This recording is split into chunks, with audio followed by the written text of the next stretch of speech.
All right, welcome to AI Horizons. In just the next 5 minutes, we're going to cut through all the noise to give you a real, strategic overview of what's actually happening in AI. We're going to connect the dots from brand new developer tools all the way to the huge societal shifts they're causing. This is the impactful news for pros who need to stay ahead of the curve. Let's dive in.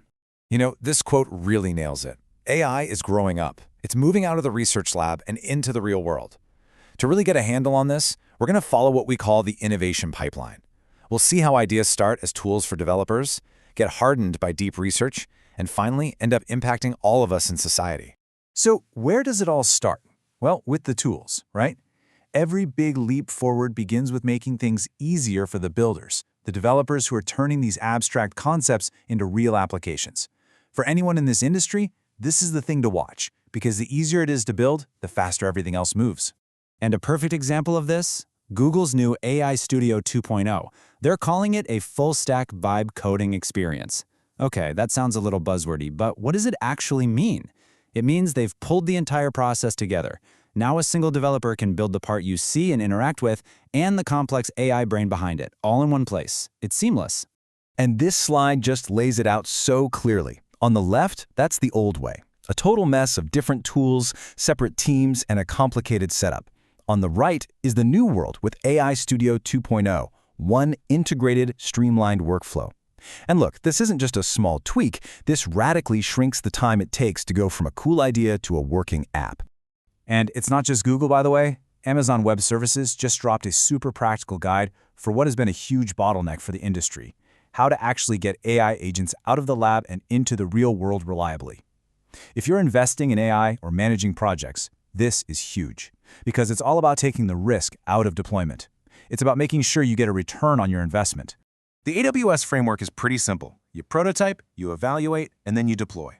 Now that evaluate step, that is the absolute game changer. For any executives or investors watching, this is your signal. The market is officially shifting from, hey, can we build this cool thing, to, can we actually trust this thing and scale it responsibly?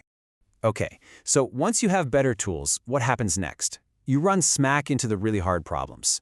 This takes us to the next stage of the pipeline. This is where the heavy-duty research comes in, the work that's trying to solve the fundamental challenges of making AI fair, secure, and reliable. And this is the question, isn't it? It's the one that's driving the entire research community right now. It's one thing to build an amazing demo, but it is a whole other ballgame to engineer a system you'd actually trust with a life-or-death decision. So how are they even beginning to tackle this? Well, one really fascinating technique is called post-hoc debiasing. Think about it. Training a huge AI model can cost millions of dollars.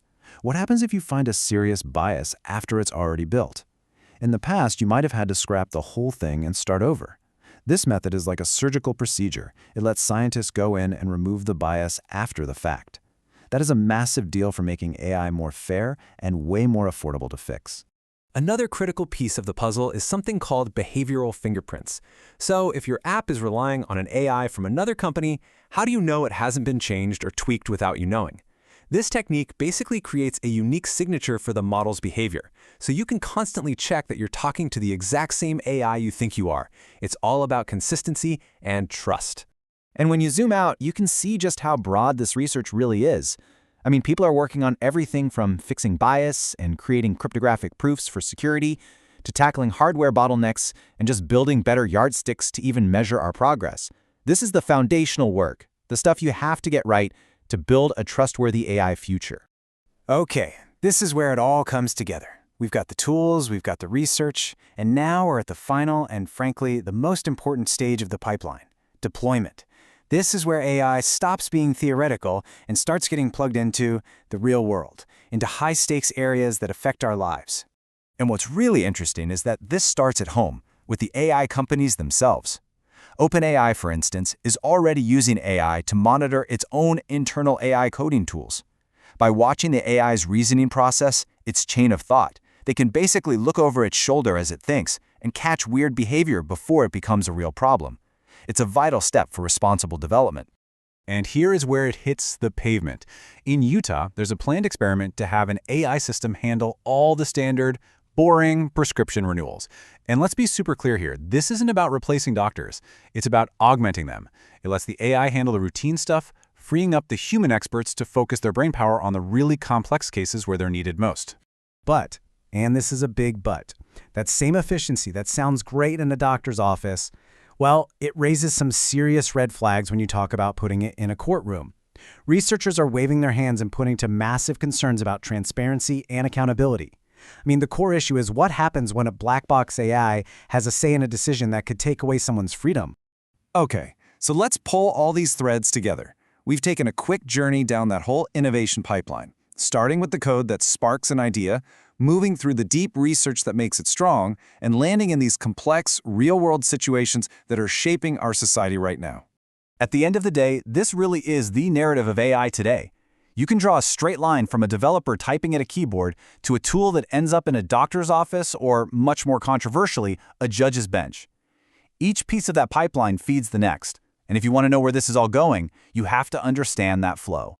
So as all this incredible technology keeps pouring out of the lab and into our actual lives, the real question isn't just is AI good or bad?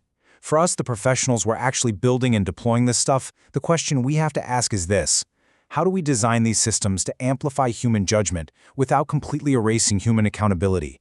That is the challenge and the opportunity that lies ahead. Thanks for tuning in.